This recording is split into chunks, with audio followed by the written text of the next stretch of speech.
You've wasted years in your head, haven't you? Imagining different lives, fake scenarios, epic comebacks you never said, perfect love stories with people who don't even know you exist. Meanwhile, real life, you're still sitting there. Same room, same problems, same pathetic routine. Have you ever caught yourself having a full-blown Hollywood-level monologue in the shower, like you're the main character in some deep-ass movie? You picture yourself giving TED Talks, flexing on your imaginary haters, hitting that game-winning shot, getting that six-pack, all in your fantasy world. But in reality, you're just some dude hunched over in a chair, scrolling, eating like shit, dodging responsibilities like your life depends on it. You call it thinking. Nah, bro, it's mental masturbation. It's your brain tricking you into feeling productive while you do absolutely nothing. You feel like you've already achieved something just because you imagined it. So why bother actually doing it, right? That's why you stay stuck. That's why you make zero progress. And don't even start with that, but I overthink because I have anxiety excuse. Shut the fuck up. We all have anxiety. The difference is some people get up and do shit anyway. You're too busy rerunning the past and simulating a future you'll never reach. Let's be real. You're not overthinking. You're just avoiding. Avoiding action. Avoiding the gym. Avoiding failure. Avoiding rejection. Avoiding study. You'd rather fantasize about being disciplined than actually put in the effort to be disciplined. First thing what you gotta do is creating a structured interview where you question your future self about the current issue you're overthinking. Write out both parts of this dialogue, forcing your future self to respond with perspective. Why it works. This technique exploits temporal distancing, a psychological phenomenon where issues seem less significant when viewed from a future perspective. It also engages the prefrontal cortex, pulling you out of the emotional amygdala response. Keep a dedicated future self interview document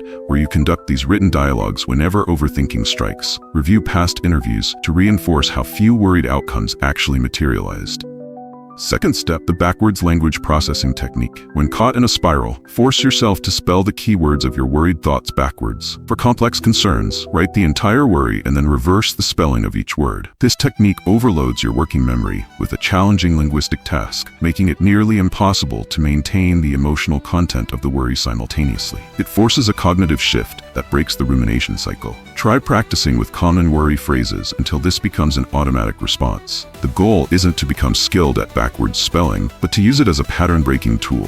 Third step, you're sitting there, spinning in circles in your head, jerking off your brain with all these fantasies about being fit, rich, successful, whatever the hell it is. But guess what? None of that crap is real until you move. You're not gonna think your way into a better life. You're gonna work your way into it. The next time you catch yourself daydreaming about some big, shiny goal, you shut that shit down and act. Right, fucking. Now, dreaming about being ripped? Drop and do push-ups. Fantasizing about your dream job? Send one email, just one. Don't overthink it, don't make it perfect, just do something. And yeah, I know it's hard. I know your brain's screaming at you to stay in that cozy little fantasy land where everything's easy and nothing's at risk. But that's not where life happens, bro. Life happens when you stop being a spectator and start being a player. So get off your ass, stop wasting time in your head, and make something real. I believe in you, but I also know you're better than this lazy, overthinking bullshit. Now go, live. Fourth step is touch grass. For the love of God, it's time to touch grass. Yeah, you heard me. Get the hell outside and stop living in your imaginary world. Nature doesn't give a single fuck about your fantasies. Here's the deal. You're spending 30 minutes outside every damn day. No phone, no distractions. Just you in the real world. Walk, run, sit on your ass in the dirt. I don't care. Just be there. And while you're at it, if you really want to shut your brain up, do something physical, where zoning out means consequences. Mountain biking, rock climbing, martial arts, calisthenics, or anything, just pick one. If you daydream on a cliff edge or in a sparring match, you're gonna get hurt. And guess what? Pain is a great teacher. Build real relationships. Volunteer. Join a team. Do something where people depend on you. You can't be off in la la land when's counting on you to show up. Remember this, soldiers in battle aren't daydreaming because their environment demands total presence. So create a life where mental wandering isn't just pointless, it's impossible. The fifth step is meditation. Meditation isn't some fluffy optional self-care crap.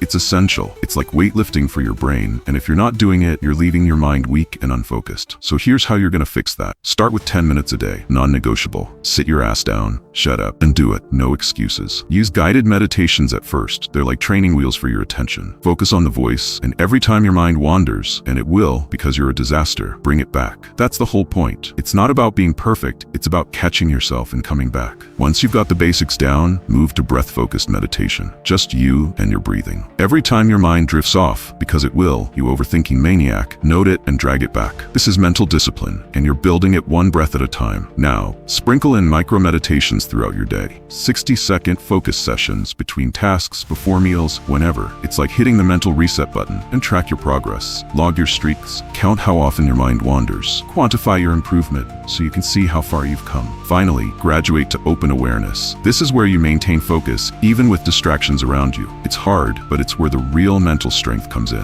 You're training your brain to stay present no matter what's going on. So stop treating meditation like it's optional. Your life does depend on it, because a weak mind is a wasted life. Now sit down, shut up, and meditate. You're better than this distracted chaos. At the end of the day, the more time you spend in your head, the more of your real life you lose. So, you have two choices. Keep playing pretend in your imaginary world where you're rich, fit, and successful, or wake the fuck up and actually become that person. But hey, let's be real. You'll probably just keep scrolling, keep fantasizing, keep living in your little fake world where you're working on yourself while doing absolutely nothing. Prove me wrong. I fucking dare you.